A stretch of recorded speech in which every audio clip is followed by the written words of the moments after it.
Três sentimentos que sabotam o seu crescimento financeiro. Eu quero falar com você hoje neste podcast sobre esse assunto. Sou Júlio Santos, sou especialista em educação financeira, pessoal, familiar e empresarial, e quero te dizer, a partir de aí de tantos contatos com as pessoas que me procuram e também histórias que a gente ouve por aí no dia a dia, pessoas contando, compartilhando suas experiências, sobre esses sentimentos, e que é importante a gente ficar atento, que a gente não percebe, não entende. É muito comum as pessoas ficarem imaginando, né, que a questão financeira está aliada a questões matemáticas. Quanto você ganha, está ligado com a questão das crises econômicas, né, e uma série de questões. Mas a verdade é que muitas vezes o maior inimigo ele não está fora, ele está dentro de nós. Tem que ficar muito atento. E existem três sentimentos muito silenciosos que sabotam o crescimento financeiro de pessoas de todos os níveis, intelectuais, econômicos e assim por diante, e muitas vezes você nem percebe que eles estão presentes no seu dia a dia. Então vamos lá. O primeiro sentimento que eu quero dizer para você é a arrogância. A arrogância, ela é o inimigo da aprendizagem. Essa arrogância financeira, ela se manifesta quando a pessoa acredita que ela já sabe tudo sobre o dinheiro, mesmo que os resultados provem o contrário. É muito comum, eu vejo as pessoas contando história, lorota, na verdade, falando muito,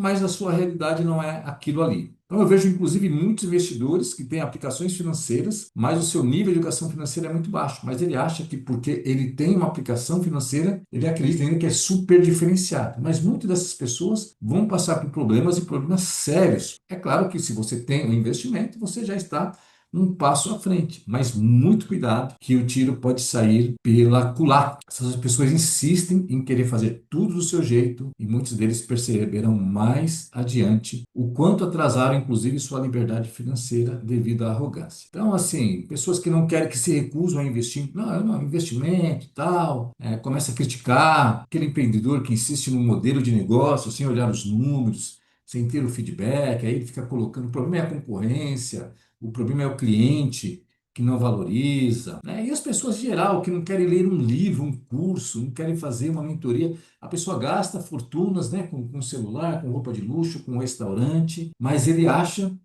na opinião dele, ele já sabe sobre finanças. A questão não é a finança, a questão é outra. A grande consequência é que essa arrogância ela cria um bloqueio contra novos aprendizados. Você fica fechado para isso. Mas o mundo muda, as finanças mudam. E o arrogante ele permanece parado e na prática fica para trás. E a verdade, o arrogante, às vezes ele cai do cavalo, vamos dizer assim, porque ele acha que sabe tudo.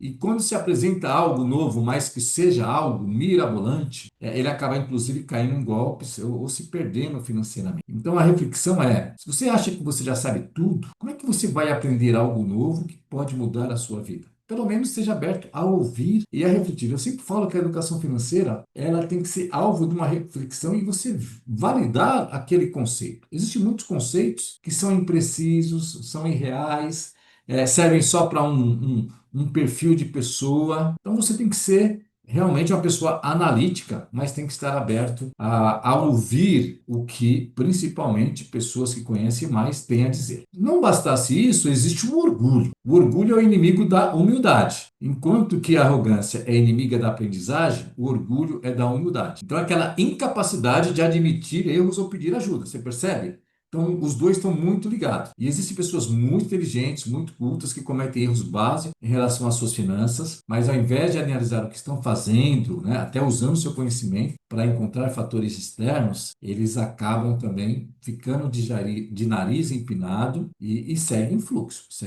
né? Essa falta de humildade. Puxa, eu errei. É muito. As pessoas têm dificuldade de falar, eu errei. O fulano, ele fala do seu. Não, eu fiz um investimento, eu fiz um ótimo negócio e tal. Isso fala, mas quando cai do cavalo, quando cai no golpe, a gente vê tanta gente caindo em golpe por aí, né? Tantas pessoas se frustrando, tomando decisões erradas. Poxa, eu me arrependi, eu fiz isso, fiz aquilo, exatamente pela falta de humildade. Porque quando você é uma pessoa que deixa de lado esse orgulho, você é mais humilde, você vai pedir ajuda, você vai pedir orientação, né? Existe né, a Bíblia fala muito sobre a questão de obter conselhos. Conselho é uma orientação, né? É um direcionamento. Então, é muito importante isso. Existem aqueles casais que não conversam sobre dívidas também, porque um deles não quer admitir que perdeu o controle das finanças, ou está até mentindo sobre as questões financeiras, né? Profissionais que não pedem orientação financeira porque acham que estariam se rebaixando. Veja só. Pessoas que evitam renegociar dívidas com o banco porque sentem vergonha de assumir que não conseguem pagar. Na verdade, Importante falar isso. Antes de você ir renegociar uma dívida com o banco, você tem que buscar o aprendizado de educação financeira, para você ir preparado para renegociar essa dívida com a melhor estratégia. A consequência é que o orgulho ele leva ao isolamento. E no isolamento, os problemas crescem. Isso é muito comum. Quanto mais você isola, quanto mais você quer fazer sozinho, mais você pode complicar a sua vida financeira e a vida financeira daqueles que estão ao seu redor. Aquele tempo que poderia ser usado para corrigir erros acaba ampliando o tamanho do buraco. Então, quantas vezes você já perdeu a chance de resolver algo mais rápido por não ter pedido ajuda na hora certa, né? Muitas e muitas pessoas já falaram isso para mim. Ah, se eu soubesse, eu teria feito antes. Aliás, tem pessoas que às vezes, né, na própria conselheira querem me convencer dos seus erros, né? Porque ele tem um orgulho tão grande, ele não quer aceitar. E aí você mostra o óbvio para ele, mas ele ainda joga a isca para querer que eu aprove ali aqueles erros cometidos, tá bom? E o terceiro que se une, então é um trio, né? Eles são parentes muito próximos. Então você pega lá o nosso amigo orgulho, nossa amiga arrogância e se junta com a vaidade, né? A vaidade é a inimiga da simplicidade. E tudo muito juntos ali. A vaidade é talvez a mais perigosa, porque ela está ligada diretamente ao comportamento de consumo. Na verdade, a arrogância e orgulho também, mas a vaidade, né? É a exposição material e visual desse consumismo. Então, muitas vezes, quando a vaidade não é controlada, aí a coisa se complica. Porque a pessoa quer manter uma imagem de sucesso, mesmo que isso custe o seu futuro, custe a sua qualidade do sono. Esses sentimentos eles podem estar boicotando, arruinando o seu crescimento financeiro. Aquele desejo de obter validação, né? Admiração de terceiros. Então as pessoas perdem fortunas consumindo o que não é necessário, porque para elas a imagem é mais importante que o saldo bancário. Pessoas que vivem trocando de celular sem necessidade, fazem festas luxuosas, aquele casal que compra um carro, né, para mostrar para os outros, ele fica super apertado financeiramente, mas compra aquele carro por essa questão da aparência, né? A consequência é que a vaidade gera um ciclo de descontrole financeiro, de dívidas muitas e insatisfação, porque o vaidoso, ele nunca vai estar satisfeito.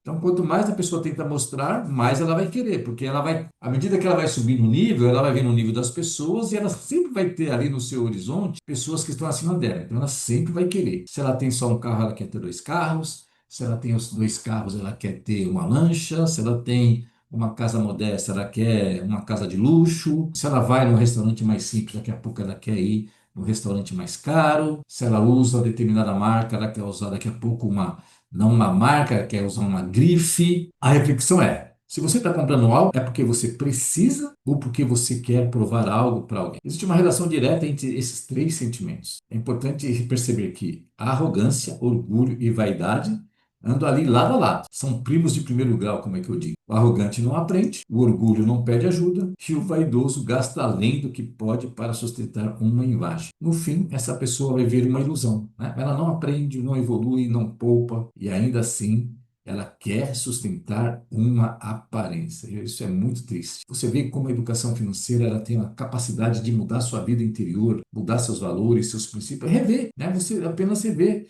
Quer manter? Eu digo, quer manter o seu estilo de vida? Mantenha. Mas pelo menos quando você busca o conhecimento da educação financeira, você vai ter o conceito ali para você começar a ponderar. Como é que eu faço para vencer cada um desses sentimentos? Primeiro, vamos lá, combater a arrogância. Primeiro, adote a mentalidade de aprendiz eterno. Eu o tempo todo estou aprendendo. Então aí você leia livro, participe de curso, ouça podcasts, ouça pessoas que estão em nível acima do seu, e tenha um senso crítico. Não sabe, não acate o que todo mundo fala, porque o que eu tenho visto de besteira, vamos falar, esse dia um fulano aí, um mentor, falou, não, porque eu comprei um relógio Cartier, porque você tem que mostrar o seu relógio, e toda vez que eu olho o meu relógio, eu vejo o valor do meu tempo. Então, eu, Júlio, não preciso comprar um relógio Cartier, um Rolex, para ver o valor do meu tempo. Você percebe? Então é uma tremenda abobrinha. Isso é uma opinião minha, pessoal, tá bom? Aquelas pessoas que falam que você tem que comprar um carrão, pessoas que tem que trabalhar com vendas, né?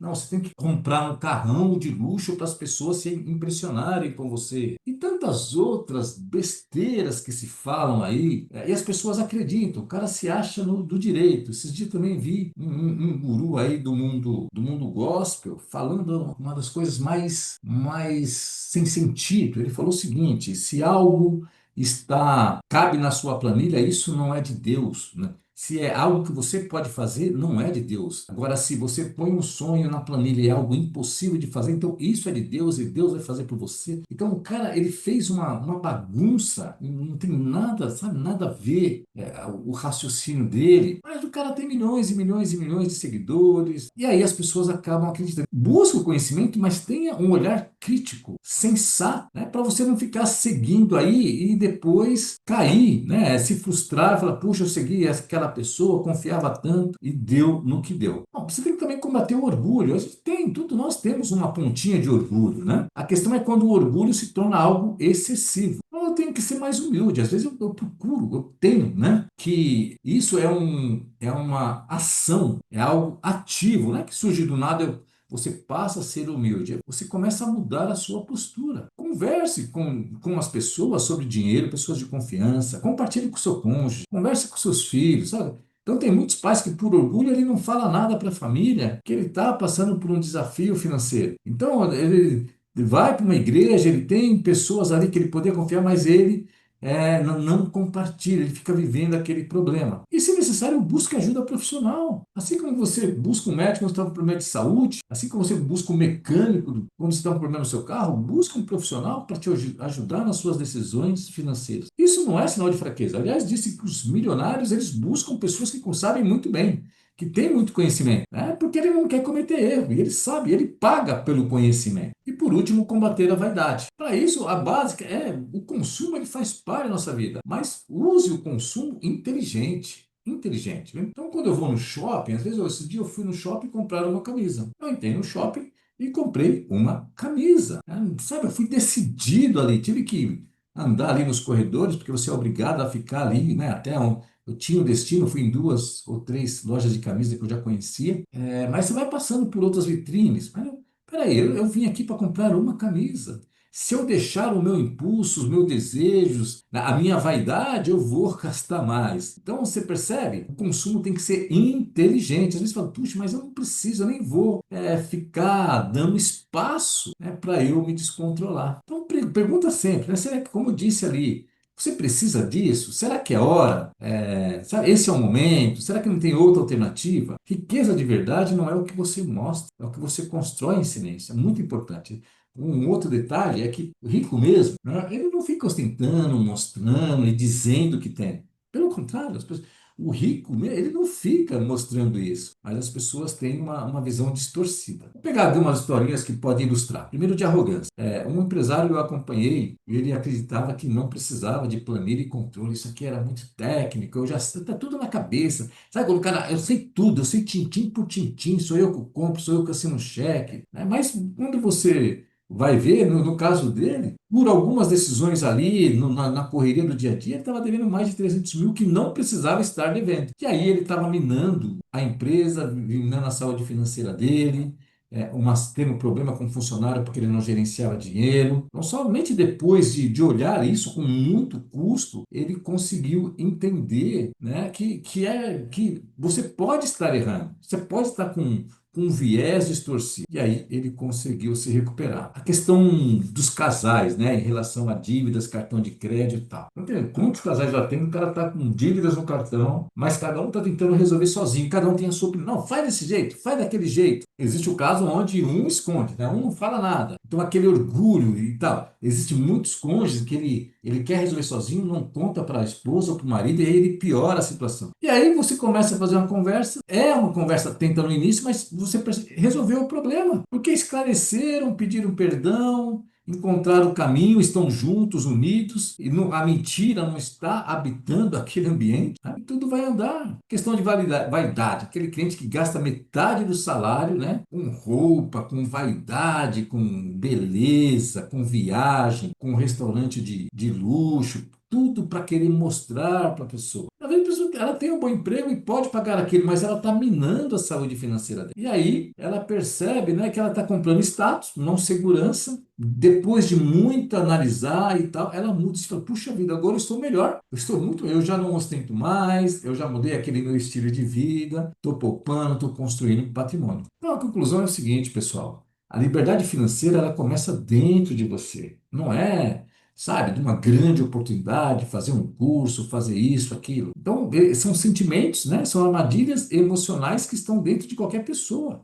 Eu tenho que gerenciar esses sentimentos, porque a verdadeira prosperidade não depende apenas do quanto você ganha, nem dos seus títulos, certo? Ela tem muito a ver de como você lida com suas emoções, o modelo cultural que você construiu, em relação a essa questão do bem-estar financeiro, da prosperidade e da riqueza. Arrogância você cura com aprendizado. Orgulho você cura com humildade. Vaidade você cura com autenticidade. Não fique aí tentando aparecer alguém diferenciado para as pessoas para ter validação. Quando você vence esses três inimigos, você abre espaço para construir uma vida financeira sólida, né? Muitas vezes até mais simples, mas extremamente abundante. Se você percebeu que algum desses sentimentos já atrapalhou a sua vida financeira, você não está sozinho. Isso é muito comum na nossa sociedade. Tudo que eu falo, que eu escrevo, que eu compartilho aí nos meus conteúdos, são vivências. E às vezes você fica muito, se sente impotente, porque você quer mostrar e tem pessoas que não enxergam e viram as costas. É isso que eu quero dizer. Quantas pessoas, por orgulho, ela fala: não, não vou fazer, deixa o que eu sei que eu faço. Então a pessoa ela não quer, né, não está disposta a mudar. Então é isso que eu faço. Se você se identificou com alguma questão, e aqui eu estou falando aqui um pouquinho, né, alguns minutos, mas tem outras coisas que dá para refletir. Eu aprendi no dia a dia, como eu mudei a minha vida financeira. Eu tinha essas questões, viu? Eu quero que você saiba disso. Eu era um cara que era arrogante, que era orgulhoso, e que era vaidoso também. Eu estou compartilhando com você porque eu também mudei muito e vejo pessoas que se recusam, às vezes, inclusive, casais se dão as mãos e vão para o buraco, preferem ir para o buraco do que mudar suas vidas financeiras. Então, se você quiser algum caminho, alguma reflexão, é claro que de um lado você lida com emoções, do outro lado você lida com aspectos pontuais da vida financeira, como organizar o planejamento, como ter um orçamento financeiro, como investir, como sair das dívidas. Existe isso também, as duas coisas caminham juntos. Se você quer aprender a evoluir financeiramente, entre em contato comigo, e a gente vai te conhecer e eu vou te falar qual que é a melhor forma de eu te orientar, seja você um profissional liberal, um empresário, um assalariado, um funcionário. Tá bom? Compartilha esse podcast com outras pessoas, faça o seu comentário. Lembrando que eu estou planejando fazer um podcast exclusivo por assinatura, com conteúdos diferenciados, e além disso você vai receber outros materiais que eu tenho exclusivos. Se você tiver interesse nesse podcast por assinatura, mande uma mensagem para mim, por algum dos canais aí que você me conhece, porque eu só vou fazer isso quando tiver um número razoável de pessoas para eu dar o pontapé inicial neste projeto. Grande abraço, até o nosso próximo podcast.